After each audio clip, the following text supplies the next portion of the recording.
My girlfriend leaned in and whispered, "Seriously, you're mad I forgot our date night?" After standing me up for the third time, I simply replied, "Not mad, just reminded." Then I made sure she'd never forget another date again. When she saw my calendar update, everything changed. This is my story. A story about what happens when you stop chasing someone who never shows up. I'm Mark, 30, and until recently, I was dating Sophia, 28. We'd been together for 18 months, and for most of that time, I thought everything was going well. I was the kind of guy who planned thoughtful dates, remembered special occasions, and always made sure to be on time. Sophia was vibrant, spontaneous, and full of life. Everything I thought I wanted in a partner. But there was a pattern emerging, one I'd been too eager to overlook. Last Friday, I sat at the bistro for an hour and 20 minutes. I'd made a reservation for 7 p.m., ordered a glass of wine, and told the waiter my girlfriend was running late. By 8:20, I paid for my wine, tipped generously for occupying the table, and left without sending an angry text or making a single call. Just went home. Sophia texted me at 11:30 p.m. "Babe, just saw a text about dinner. Was at Maya's birthday thing. You still up?" I responded simply, "No worries. Sleep well." The next morning, she showed up at my apartment with coffee and pastries. Her version of an apology. "I'm so sorry about last night. Maya surprised us with this whole escape room thing, and I totally lost track of time. You know how I am with my phone when I'm having fun." "It's fine," I said, taking the coffee. "You're not mad?" she asked, studying my face. "Nope." "You sure? You seem off." "I'm sure. These things happen." But they did happen. Specifically, they'd happened twice before in the past 2 months. Our anniversary dinner she forgot because her coworker invited her to a wine tasting. Concert tickets I'd bought months in advance. She double booked a spa day with her mother. Each time, the same pattern emerged. She forgot. Apologized with treats. I forgave. The cycle continued. This third time hit differently. Not because I was angrier, but because I finally saw the pattern clearly. I wasn't a priority. I was a calendar item that could be bumped whenever something more exciting came along.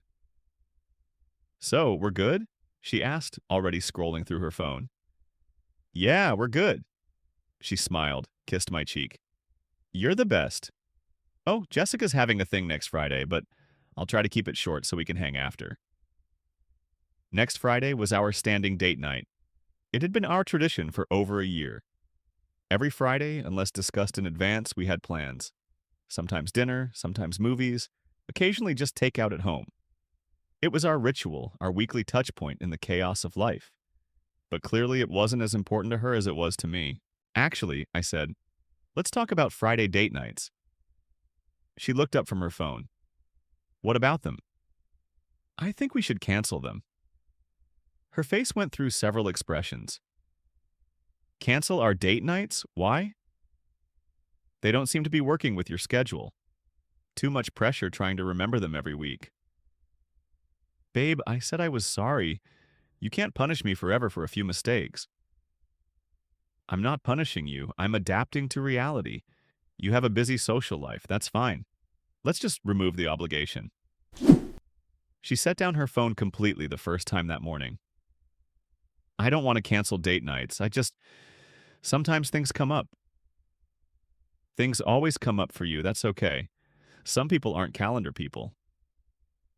"I'm totally a calendar person," she insisted, showing me her phone calendar full of brunches, parties, gym classes, and work events, but no Friday date nights marked anywhere. "Interesting," I said. "What?" "Nothing. Just interesting." She left that morning confused but seemingly relieved. No big fight, no drama, just what appeared to be resolution. That night, I updated my Google Calendar, removing all our Friday date nights. Then I did something else. I joined a cooking class that met Fridays at 7 WEC. I signed up for a 12-week course and paid in advance. The next Friday came. My phone started buzzing around 6:01 p.m. Sophia wanted to know if I was free for dinner since Jessica's event had been boring. I explained I had plans, a cooking class that started at 7, Nag. Cooking class? Since when? She asked, clearly surprised. Since last week, it's every Friday. But Friday is our night, she protested. We canceled that, remember? Too much pressure with your schedule. I didn't think you were serious. I thought you were just upset about the bistro. I was serious, I replied calmly. Have fun with Jessica. She called repeatedly, but I didn't answer. I was in class, learning to make pasta from scratch. She texted throughout the evening, alternating between anger and flirtation. When I finally responded after class ended, she showed up at my apartment, expecting me to drop everything for her. You can't just replace me with a cooking class, she declared. I'm not replacing you, I explained. I'm using my Friday nights for something reliable. I'm reliable, she insisted, but her text history from the past 3 months told a different story. Multiple instances of sorry, forgot, rain check, and OMG, totally spaced. When she tried the puppy eyes approach, promising to do better and asking me to cancel the class, I explained it was non-refundable and that I was actually enjoying it. You're being ridiculous, she said. Normal boyfriends would just be happy I want to spend time with them at all. There it was, the entitlement. You're right, I responded. A normal boyfriend probably would. Good thing you don't have one of those. She left in a huff, but I knew she'd be back. See, Sophia had a pattern too. She'd storm off, expect me to chase her, then graciously allow me back when I'd learned my lesson. Except I was done chasing, and the only lessons being learned were in my cooking class. Week 2 of cooking class arrived, and I made a perfect risotto. I posted a picture of the dish on Instagram with no caption. Sophia liked it within seconds and commented, "Save me some." I didn't respond. That Friday, she tried a new strategy, showing up at the cooking school. Surprise! Thought I'd join you, she announced. But the instructor explained the class was full and registration had closed weeks ago. Sophia waited in the parking lot for 3 hours. When class ended, she was leaning against my car. 3 hours, Mark. I waited 3 hours, she said, as if this sacrifice somehow erased her previous absences. Nobody asked you to, I replied. I'm trying here, she insisted. I cleared my whole night for you. You cleared your night for you, I countered. I had plans. She changed tactics again, suggesting we move our date nights to Saturdays instead. I agreed to give it a try, but predictably she couldn't manage Saturdays either. The first Saturday she was hungover from accidentally partying too hard, Friday night. The second, her sister needed an emergency shopping buddy. The third, she simply forgot. Each time I made other plans, meetups with friends I'd neglected, movies she'd never watch with me, museums she found boring. Her texts grew increasingly frantic. Why aren't you fighting for us? Do you even want this relationship? I feel like you're slipping away. I responded honestly. Honestly, I'm exactly where I've always been. You just never showed up. Then came the nuclear option. She made a public Facebook post. When you're trying so hard to save your relationship, but he's more interested in cooking classes than you. Heartbroken, but trying. Why are guys like this? Her friends rallied around her, calling me names, while mutual friends stayed notably silent. I didn't engage directly, but I did something else. I screenshots her social calendar, the one she'd proudly shared that morning, and posted my own update. Interesting perspective. Here's her calendar this month. Notice anything missing? Hint. It's the boyfriend she's trying so hard to save things with. 23 social events. 0 designated couple time. The post went viral in our friend group. Comments flooded in.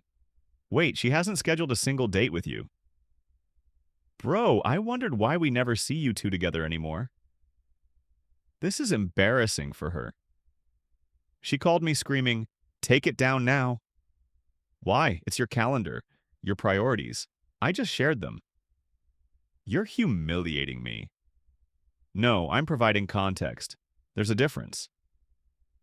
She deleted her post and I left mine up for an hour before removing it. The point had been made.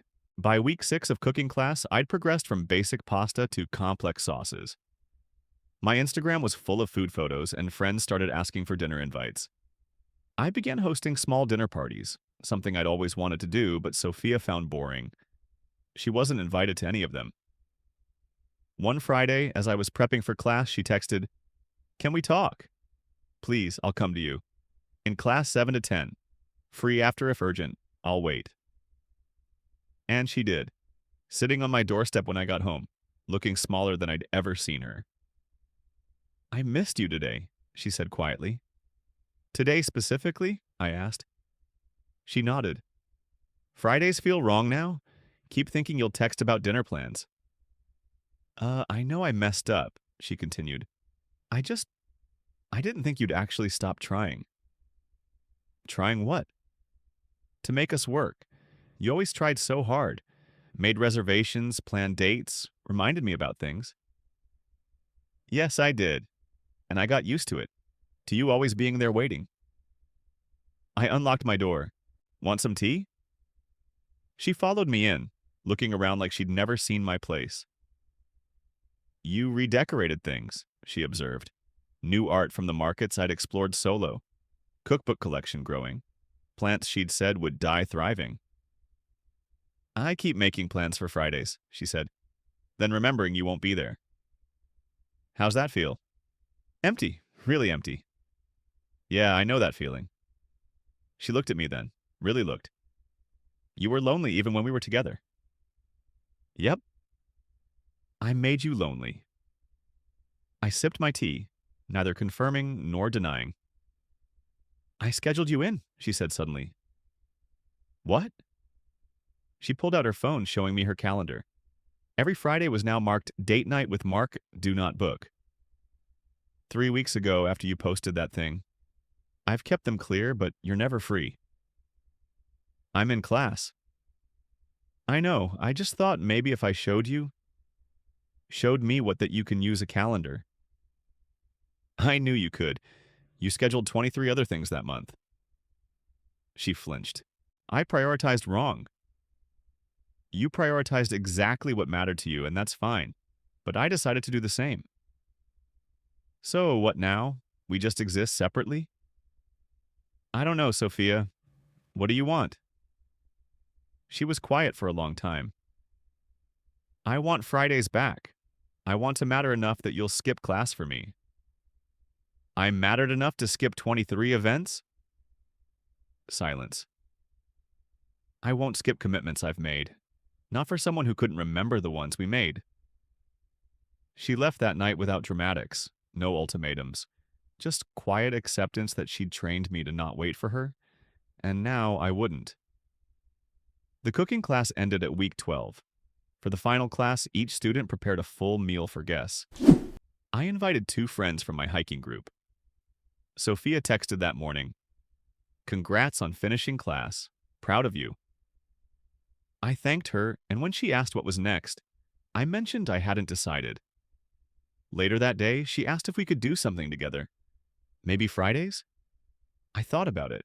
12 weeks of consistency, of her keeping her calendar clear. "I'll think about it," I said. That Friday, the first one without class, I kept my evening free. Partly to see what I'd do with it, partly curious if she'd remember. At 5 p.m., she texted, "Hey, still thinking? I kept tonight open just in case. What did you have in mind?" "Anything you want, your choice," I replied. "How about you plan something? Show me what you think a good date night looks like." "Really?" she asked, clearly surprised. "Okay, give me an hour." At 6:30, she sent an address, a restaurant I'd mentioned wanting to try months ago. She'd remembered. I arrived at 7. She was already there 15 minutes early with a book I'd recommended, reading at the table. Dinner was nice, I later reflected.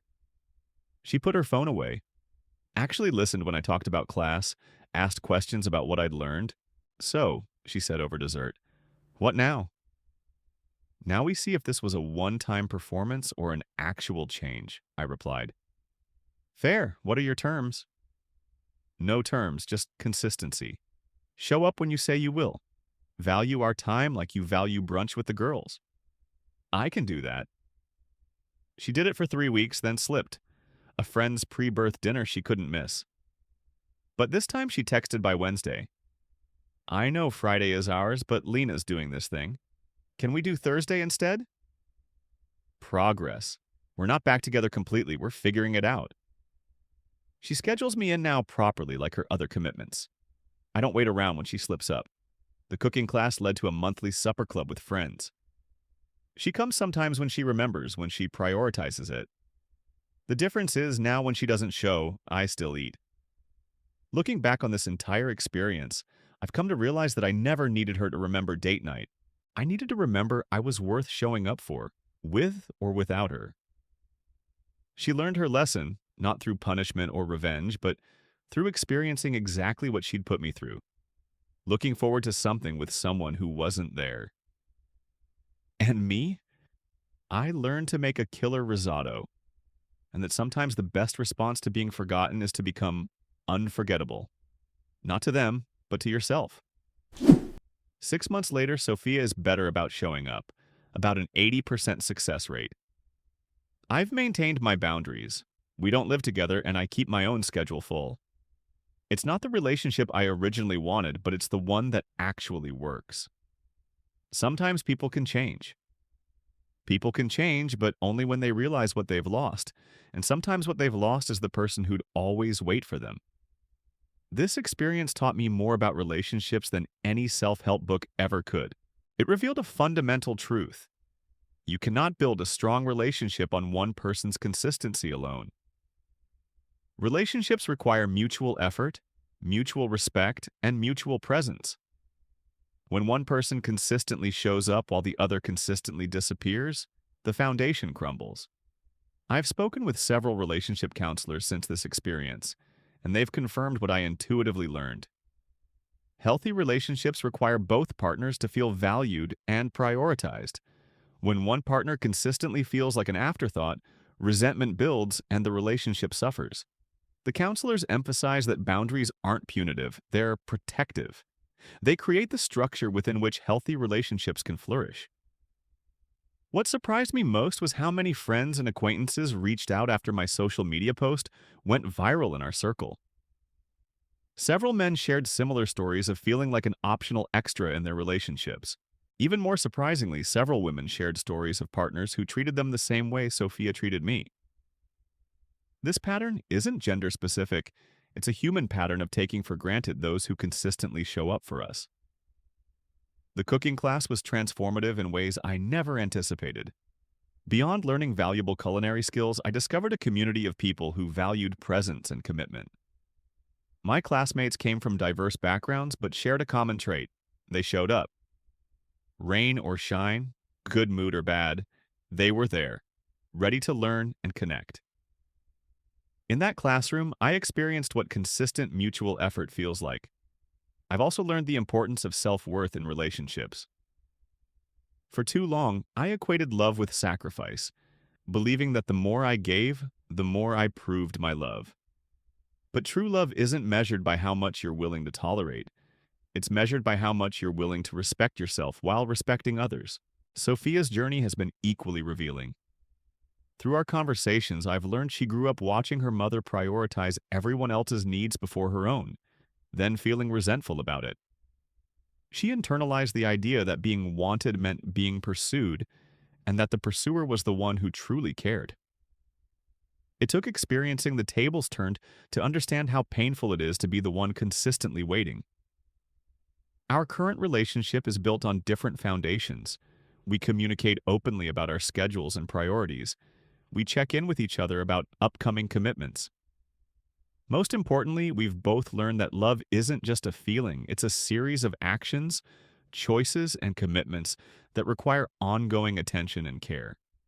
The monthly supper club has become a meaningful part of my life. It's not just about the food, it's about community, connection, and the joy of sharing something you've created. I've met people from all walks of life who've enriched my perspective and expanded my world. This experience has taught me that sometimes when a door closes, it's not just an ending, it's an invitation to explore rooms you never knew existed. Sophia has begun to appreciate this aspect of my life too. She's attended several supper club events, not as my plus one, but as a guest who's earned her place through genuine interest and participation. This shift from entitlement to earned inclusion has been crucial in rebuilding trust between us. The most profound lesson from this entire experience is that love shouldn't feel like a performance where one person is constantly auditioning for the other's attention. True connection happens when both people show up as their authentic selves, without games or manipulation. When you stop performing and start being present, that's when real intimacy begins. I've also learned that boundaries aren't walls, they're gates. They don't keep people out. They create a space where healthy relationships can grow. By establishing clear boundaries around my time and energy, I wasn't pushing Sophia away. I was creating the conditions where a healthier version of our relationship could potentially thrive. Looking back, I realized that Sophia wasn't intentionally trying to hurt me. She was operating from her own patterns and conditioning, just as I was operating from mine. The difference was that I chose to change my pattern first, and in doing so, created space for her to recognize and change hers. This experience has reshaped my understanding of what it means to be in a relationship. It's not about who remembers the date night, it's about both people valuing the time they spend together enough to protect it. It's not about who initiates plans, it's about both people contributing to the relationship's momentum. And it's certainly not about who wins the argument, it's about finding solutions that honor both people's needs. The cooking class metaphor has become surprisingly apt. Relationships like cooking require attention, timing, and the right ingredients in the right proportions. You can't rush the process, and you can't expect perfect results every time. But with practice, patience, and presence, you can create something nourishing and beautiful. Sophia and I are still figuring it out, but the difference now is that we're both showing up for the process. We're both willing to put in the work, to communicate openly, and to honor each other's time and energy. It's not perfect, but it's real. And that's worth more than any perfectly scheduled date night. In the end, this experience taught me that the most important relationship I'll ever have is the one with myself. When I stopped waiting for someone else to validate my worth, I discovered it had been there all along. And when I began showing up for myself consistently, I created the foundation for healthier relationships with everyone else in my life. The 87 of 50 I didn't spend that night at the bistro turned out to be the best investment I've ever made. Not in terms of financial return, but in the clarity and confidence it gave me about what truly matters in relationships.